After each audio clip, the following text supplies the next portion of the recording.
लोकांना बिझनेसच्या बाबतीत काय धारणा आहे मनात की बिझनेस करायचं म्हणजे असं काय पॉश ऑफिसमध्ये बसला किंवा पॉश जागी बसला आणि पेन आणि लॅपटॉप घेऊन हातात बसला आणि सूट ब्लेझर घातला आणि दोन लोक आली आणि ड्रायव्हर दारू हा बिझनेस नाही. तर इथं इमोशनल मार्केटिंग नाही चालत. इकडं तो अप्रोच नाही. इथं तुम्हाला प्युअरली मार्केटिंग आहे. लोकांना वाटतं यार 15,000 मी माझा बिझनेस स्टार्ट करू शकतो. 15,000 you can become a business owner. तुमची नोकरी सोडा आणि 15,000 मालक व्हा. पण रिॲलिटीमध्ये it is not the picture in Dubai. तुम्हाला जेवढं सोपं आहे दिसतं तेवढं नाही आहे. मराठी माणसाला व्यवसायात आणा. पण जेव्हा तो खरंच व्यवसायामध्ये आलेला आहे किंवा तो ग्रो होत आहे. आता ही पिढी आमची 2005-06 पासून हे ऐकत आहे. 2024 आलेलं आहे. Almost after 20 years we are listening the same thing. Marathi माणसाला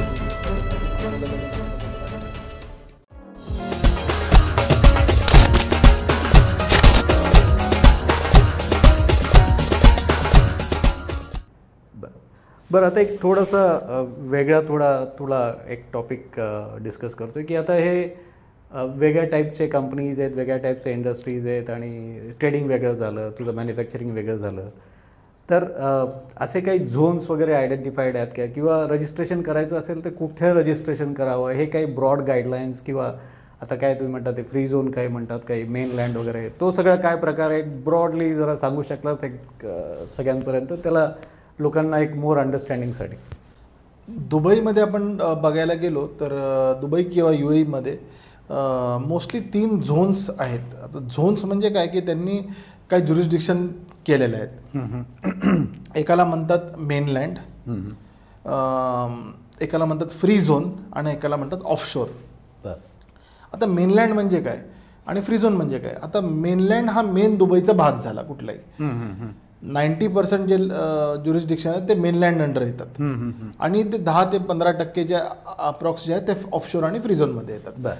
आता दुबईमध्ये UAE बघायला गेलो तर दुबईचा मेनलँड आहे, अबुधाबीचा मेनलँड आहे, शारजाचा मेनलँड आहे, अजमानचा मेनलँड आहे आणि त्याच ठिकाणी त्या एमिरेट्सचे फ्री झोन सुद्धा आहेत. आता फ्री झोन्स म्हणजे माहितीनुसार आता 56 का 60 फ्री झोन आहेत टोटल UAE.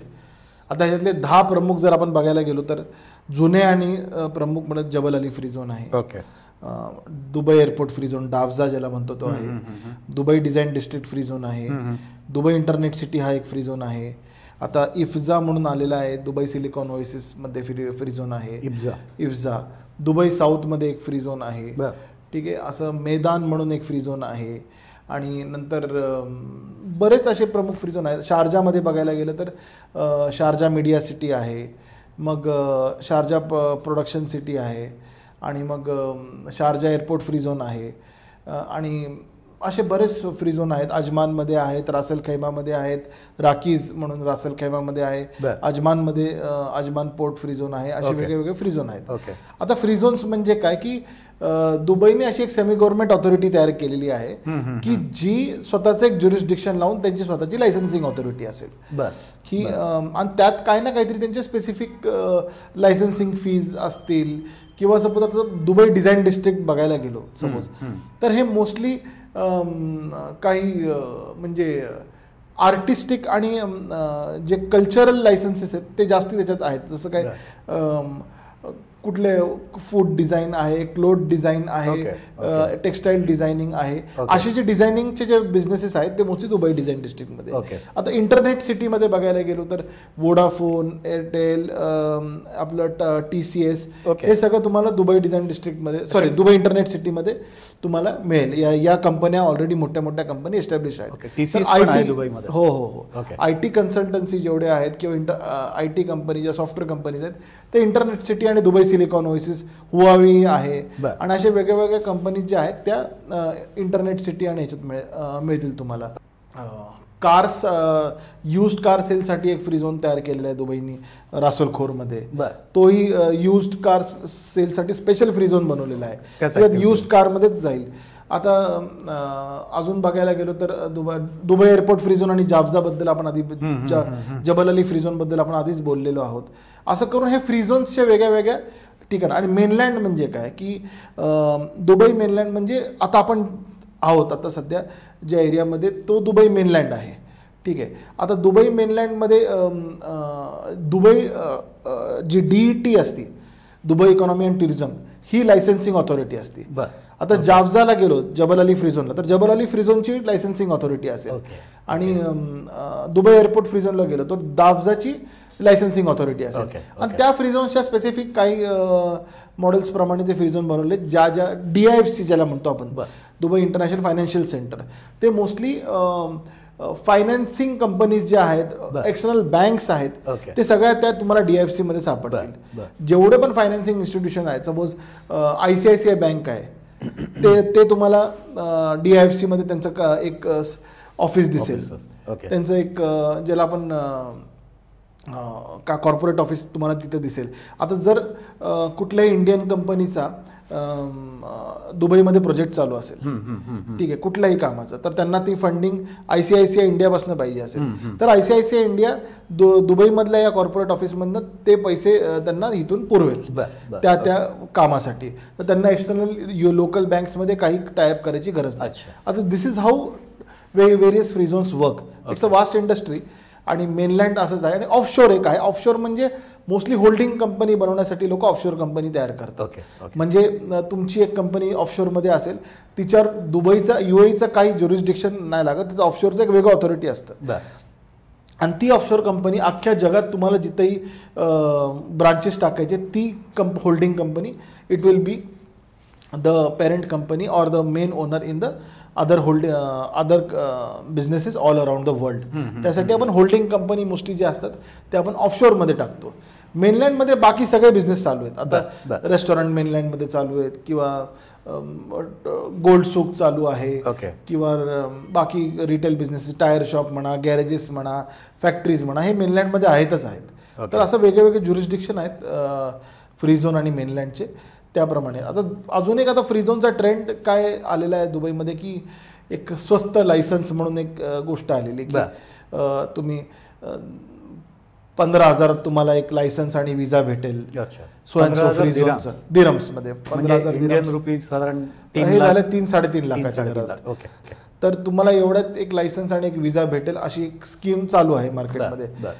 15,000 मध्ये आहे, 17,000 मध्ये. दुबईला बघायला गेलं तर 23,000 पर्यंत बसतं ते सगळं टोटल पॅकेज, एक लायसन्स आणि एक विजा. मग त्यात तुमचं लायसन्स, मेमोरँडम, कंपनी फॉर्मेशन, तुमचं सर्टिफिकेट ऑफ इनकॉर्पोरेशन आलं, establishment card, immigration card, visa, entry permit, change status, medical, ID, visa stamping, हे सगळं इन्क्लूड आलं 23,000 समथिंगमध्ये.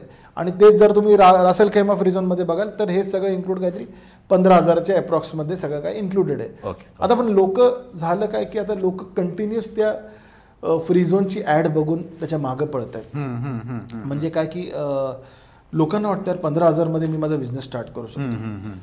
असे ॲड्स बऱ्याच ठिकाणी आता बरेच कंपनी बिझनेस कन्सल्टंट चालवतात, की काय, की 15,000 you can become a business owner.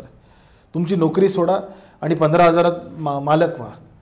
पण रियालिटीमध्ये it is not the picture in Dubai. तुम्हाला जेवढं सोपं हे दिसतंय तेवढं नाही आहे. एक बिझनेस रन करायला फक्त लायसन्स हा एक भाग नाही आला. बरोबर. तुमचं बिझनेसचं कॅपिटल झालं, तुमची मार्केटिंग कॉस्ट झाली, तुमची incorporation cost is only 5% of your real setup. Other 95% तुम्हाला काय एक्सपेन्सेस आहे तुम्हालाच माहीत नाही. कसला बिझनेस स्टार्ट कराल हे तुम्हाला माहीत नाही, कुठला कराल. फक्त स्वयंसो अमाऊंटमध्ये तुम्ही बिझनेस ओनर होता असं हा एक मला वाटतं एवढं सोपं नाही आहे दुबईमध्ये दाखवायला. त्यासाठी एक प्रॉपर कन्सल्टंट पाहिजे जो तुम्हाला प्रॉपरली गाईड करेल की actually how to move ahead in a international market. आता जेव्हा आपण इंडियन मार्केटला किंवा आपल्या होम कंट्रीच्या मार्केटला बघतो, we are in a comfort zone there. आपल्या मागे फॅमिली असती, बॅकिंग असतं, लोक असतात, बँक्स असतात, फायनान्शियल इन्स्टिट्यूशन असतात, तुमच्या मागे उभे राहतात. काही तुमच्या अडीअडचणीला, तुमच्या ह्याच्याला मित्र, परिवार. पण when you are going to in an international market to do business, you have to be very wise. Because इथं इमोशनल मार्केटिंग नाही चालत. हे जे आपण इंडियामध्ये आपण बघतो की इमोशनल मार्केटिंगचा अप्रोच फार जास्त आहे. की मी सपोज काही ऑर्गॅनिक बनवतोय किंवा मी काही घरच्या कचऱ्यापासून काहीतरी मॅन्युफॅक्चर करतोय, तर लोकांना ते फार बरं वाटतंय ऐकून, अरे हा काहीतरी इको फ्रेंडली बनवतोय, हा काहीतरी ग्रीन कन्झर्वेशनसाठी बनवतोय, हा काहीतरी समाजासाठी करतोय. इकडं तो अप्रोच नाही. इथं तुम्हाला प्युअरली मार्केटिंग आहे. कारण की तुमचा प्रोडक्ट हा तुम्ही सपोज एक मसाला बनवला, सपोज कांदा लसूण मसाला बनवला, तो कांदा लसूण मसाला हा फक्त एक महाराष्ट्रीयन कन्झ्युमर प्रोडक्ट आहे, हा all over world consumer product नाही आहे. तर त्याची खप तुम्हाला महाराष्ट्रीयन क्राऊडलाच द्यावी लागेल.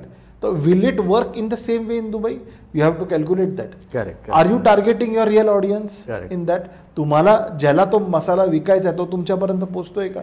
तुम्ही एक अगरबत्ती बनवत असाल, तो अगरबत्ती सगळे लोक वापरतील का? त्याचा सुगंध महाराष्ट्रीयन माणसाला पसंत आहे, पण इथल्या माणसाला पसंत आहे का? त्याचा इथं खप काय? हा फिजिबिलिटी स्टडीजचा भाग आला, हा इथं मार्केटिंगचा भाग आला. तुम्ही सपोज सो अँड सो कुठलीही गोष्ट मॅन्युफॅक्चर केली तेव्हा तुमच्याकडे कुठलाही प्रोडक्ट आहे, तुमच्या कन्झ्युमरचा डेटा काय इथं या कंट्रीमध्ये, तुमच्या कन्झ्युमरचा काय डेटा आहे हा तुम्हाला कॅल्क्युलेट करावा लागेल. हे गोष्टी तुम्हाला दुबईमध्ये बिझनेस स्टार्ट करायच्या आधी विचार करावा लागेल. कारण की how to really start a business in Dubai, what you should keep in mind before starting this business in Dubai. आणि तुमचा एक बिझनेस आहे जो तुमच्या कंट्रीमध्ये वेल एस्टॅब्लिश्ड आहे, वेल फॉर्म्ड आहे, पण त्याच तुम्ही जोशाचे नाही माझ्या कंट्रीमध्ये माझा बिझनेस फार चांगला चालतोय म्हणून तो दुबईमध्ये चांगला चालेल कारण की मी काहीतरी व्यवस्थित चांगलं पाहिलेलं आहे. It's not the thing. You have to have a real study of how that business will grow and establish in Dubai. Company formation is very easy, it's a 7-day job. त्यानंतर तुमची जी खरी कसरत आहे मार्केटमध्ये उतरण्यापासनं, तुमचा प्रोडक्ट लोकांपर्यंत पोहोचण्यापासनं, तुमच्या प्रोडक्टची मार्केटिंग करण्यापासनं, हा तुमचा टार्गेट ऑडियन्स, तुमचा टार्गेट कन्झ्युमरपर्यंत तो प्रोडक्ट कसा डिस्प्ले होईल हे बघण्यापासनं it's very important. So what you are saying is in nutshell की तो जो registration is just one part of it. पूर्ण पिक्चर बघायला पाहिजे, नॉट जस्ट द ट्रेलर. पूर्ण पिक्चर बघून मग तुम्ही त्याच्यावर ती व्यवस्थित अनालाइज करून त्यानुसार तुमची स्ट्रॅटेजी फॉर्म केली पाहिजे. एक्झॅक्टली माझं. त्यामुळे अदरवाईज मग तू एक्झॅक्ट म्हणतो त्यानुसार की कदाचित इन्व्हेस्टमेंट अंडर कॅल्क्युलेशन होऊ शकतं की ॲक्च्युली रिक्वायरमेंट एवढी आहे पण त्यांनी एवढीच पकडली बिकॉज फोकस सगळ्या रजिस्ट्रेशनवर केलं आणि पुढे लागणाऱ्या सगळ्या गोष्टी आणि त्याच्या लागणाऱ्या इन्व्हेस्टमेंट असतील, रिस्क असतील, या सगळ्या गोष्टी जर का ऑलरेडी असेस नाही केल्या एक्झॅक्टली तर that can be a challenge. त्यामुळे यू आर सेइंग इज पूर्ण पिक्चर बघायला पाहिजे आणि there you can support. Of course. Correct. Dubai is a market म्हणजे कन्झ्युमर फ्रेंडली मार्केट आहे, बिझनेस फ्रेंडली मार्केट आहे, पण you should position yourself properly. जर ते तुम्ही पोझिशन नाही केलं तर तुम्हाला इथं म्हणजे it's not easy to say that, कारण की इथं दर गोष्टीला कॉस्ट चालू आहे.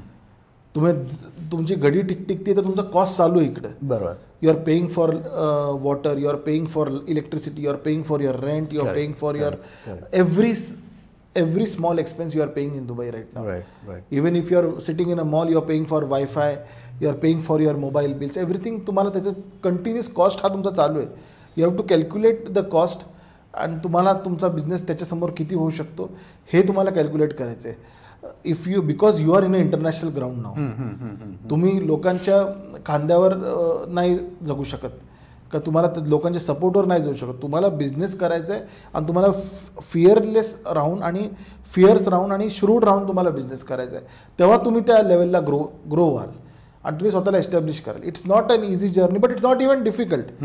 It's easy to grow also but it's not as easy as it seems. It's a journey but if you position yourself in the right way you will be successful. Right. I think yes, I mean मला वाटतं तू overall झोन्सचं पूर्ण पडापैकी एक व्यवस्थित picture दिलं आणि त्यात different कुठले zones आहेत, प्रत्येक ठिकाणी काय गोष्टी जास्ती कन्सिडर केल्या पाहिजेत आणि काय गोष्टी वर्क होतात काय नाही. आणि ऑफकोर्स कोणाला इंटरेस्ट असेल तर तू त्यांना डेफिनेटली अजून व्यवस्थित गाईड करू शकशील. That's what your company is into. I think this is very fruitful to have discussion with you. तू बऱ्यापैकी पूर्ण टोटल पिक्चर दिलंस UAEचं, त्याच्यात कुठल्या सेक्टर्स आहेत, इंडस्ट्रीज चालले आहेत आणि कशा स्टेप्स घेता येतील याचं एक ॲटलिस्ट इनिशियल लोकांना गायडन्स दिलं आहे. आणि of course if they want more details ते तुझ्याशी पण डायरेक्टली कनेक्ट होऊ शकतात ट्रायझोनवरती. Otherwise they can reach out, SMS करू शकतात. तुझा मोबाईल नंबर आपण पाहिजे ॲड करू किंवा आपण त्याच्यावर फ्लॅश करू. Other thing like they can also put messages on the chat, जे काय ते what ever they call it on the YouTube. आणि डेफिनेटली मी तुझ्याकडे पास ऑन करीन, कारण तू माझ्या ऑडियन्सला नक्कीच हेल्प करशील, त्यांना कन्सेशन पण देशील, not just help, because I think I should probably expect that from you. कारण आपल्याला इट जस्ट नॉट, हा एक प्लॅटफॉर्म आहे वेअर वी शेअर एक्सपिरियन्सेस, आणि त्यांना पण सगळ्यांना एकदम बरोबर घेऊन कसं आपल्याला सबका साथ सबका विकास करू शकतो हे आपल्याकडनं प्रयत्न करायचं आहे. It's not just it's not just the monetary part of it. अजून आपण ॲज अ कम्युनिटी कसं ग्रो होऊ शकू हा एक आपण प्रयत्न करतोय. तुम्ही जसं म्हणला परेसर की मराठी माणसाला दुबईमध्ये कसली मदत लागली व्यवसाय चालू करण्यासाठी ते आपण आहोत. ॲब्सोल्युटली हो, पण आणि मराठी माणूस स्वतःची एक मराठी इकोसिस्टम कशी तयार करेल बरोबर बिझनेसमध्ये, not just in terms of any business forum or something, but एक स्वतःची एक इकोसिस्टम तयार करू शकतो ज्याच्यामुळं त्याला रिकरिंग बिझनेस मिळेल, एकामेकाची मदत आपण करू शकतो. कारण की we are in a foreign country, आणि फॉरेन कंट्रीमध्ये आपल्याला एकामेकाला सोबत घेऊनच पुढे जायचं आहे. मराठी माणसाला सोबत घेऊन पुढे जायचं. आपण बऱ्याच गोष्टी मुंबईत महाराष्ट्रात बसून करतो, मराठी माणसाला व्यवसायात आणा व्यवसायात आणा व्यवसायात आणा, पण जेव्हा तो खरंच व्यवसायामध्ये आलेला आहे किंवा तो ग्रो होत आहे, आता ही पिढी आमची ही 2005-06 पासून हे ऐकत चालली आहे, 2024 आलेलं आहे. Almost after 20 years we are listening the same thing, Marathi माणसाला बिझनेसमध्ये, मराठी माणसाला बिझनेसमध्ये. तर हे आपलं काम आहे. It's like we giving back to the society. That Marathi माणसाला पण काही नाही तर चांगलं गायडन्स तर देऊ शकतो, काही 2 शब्द तरी चांगले देऊ शकतो, की काही चांगलं नॉलेज देऊ शकतो, की तुम्ही इंटरनॅशनली काही बघत असाल एक्सपॅन्ड करायला तर तुमचे काय स्कोप्स आहेत, काय रोल्स आहेत. आणि लोकांना बिझनेसच्या बाबतीत काय धारणा आहे मनात, की बिझनेस करायचं म्हणजे असं काय पॉश ऑफिसमध्ये बसला किंवा पॉश जागी बसला आणि पेन आणि लॅपटॉप घेऊन हातात बसला आणि सूट ब्लेझर घातला आणि 2 लोक आली आणि ड्रायव्हरनी दार उघडला. हा बिझनेस नाही आहे. बिझनेस हा ग्रो करायला स्क्रॅचपासून करावा लागतो. आणि जेव्हा तुम्ही एक्झिस्टिंगही कुठल्या बिझनेसमध्ये असाल तुमच्या स्पेसिफिक एरियामध्ये, जेव्हा तुम्ही इंटरनॅशनल ग्रो करत, I will repeat that time your scenario changes again. And it is a struggle, it is a growth. And Wien it grows, of course you will become an entrepreneur and you will give employment opportunities and business opportunities to many people surrounding you. Correct. एक माणूस जेव्हा businessman म्हणतो तो त्यांच्या वेंडरला business देतोय, तो त्याच्या सप्लायर्सला देतोय, त्याच्या बायर्सला देतोय, काही ना काहीतरी तो एक स्वतःची एक छोटीशी इकोसिस्टम तयार करतो. आणि त्यामुळं लोकांचा रोजगार आणि ही निर्मिती तयार होती. आणि त्यामुळं आपलं हे समाजाला, आपण नेहमी ओरडत असतो महाराष्ट्रात नोकऱ्या नाहीत, मुलांना नोकऱ्या नाहीत, सरकारी नोकऱ्या नाहीत, इथं नाहीत, हे आरक्षण द्या, ते द्या, ते द्या. आता हा भाग कुठपर्यंत जाणार? किती गव्हर्नमेंट जॉब्स तयार होणार महाराष्ट्रात, किती इंडस्ट्रीज तयार होणार? त्याचं एक लिमिट आहे, त्याची एक प्रमाण आहे. आणि त्याच्या व्यतिरिक्त आपण त्यांना बाकी कुठल्या गोष्टींसाठी तयार करू शकतो, बाकी कुठल्या बिझनेससाठी तयार करू शकतो. माणसाने बिझनेसमध्ये जाऊन कसं उतरावं, कसं नाही उतरावं हे आपल्या चटक्यांपासूनच आपल्याला कळेल. आणि तेच आपण शेअर करण्यासाठी आणि तेच नॉलेज आपण दुसऱ्यांना देण्यासाठी, ते म्हणतो ना पुढच्याच मागच्या शाणा, तेच आपण करण्यासाठी तर आलेलो आहोत. आणि तेच आपलं उपक्रम आहे. आणि धन्यवाद परत एकदा तुम्ही आम्हाला बोलवल्याबद्दल. आणि फार बरं वाटलं तुमच्याशी बोलून. आणि आपण असंच पुढे अजूनही बोलत राहू. ॲब्सोल्युटली. आय मीन मोहित, तुझ्याबरोबर इंटरॅक्शन ही खरंच खूप हेल्पफुल होती. तुझा इथला पूर्ण इतक्या वर्षांचा अनुभव आणि जो नॉलेज तू गेन केलं आहेस, I am sure audience will definitely get benefit out of it. आणि ॲज आय सेड, तुम्ही डायरेक्ट मोहितला पण रीच आउट करू शकता. ट्रायझोन कॉर्पोरेशन या कंपनी त्याची दुबईमध्ये आहे. Otherwise, put your DM on the channel and I'll definitely pass on that information to Mohit so that तुमचं कनेक्शन कंटिन्यू राहील आणि you will get benefit out of it. Let's hope. आणि असंच आपण अजून काही एपिसोड्स कंटिन्यू करत राहू. आणि please enjoy, keep watching Dubai कट्टा. थँक्यू.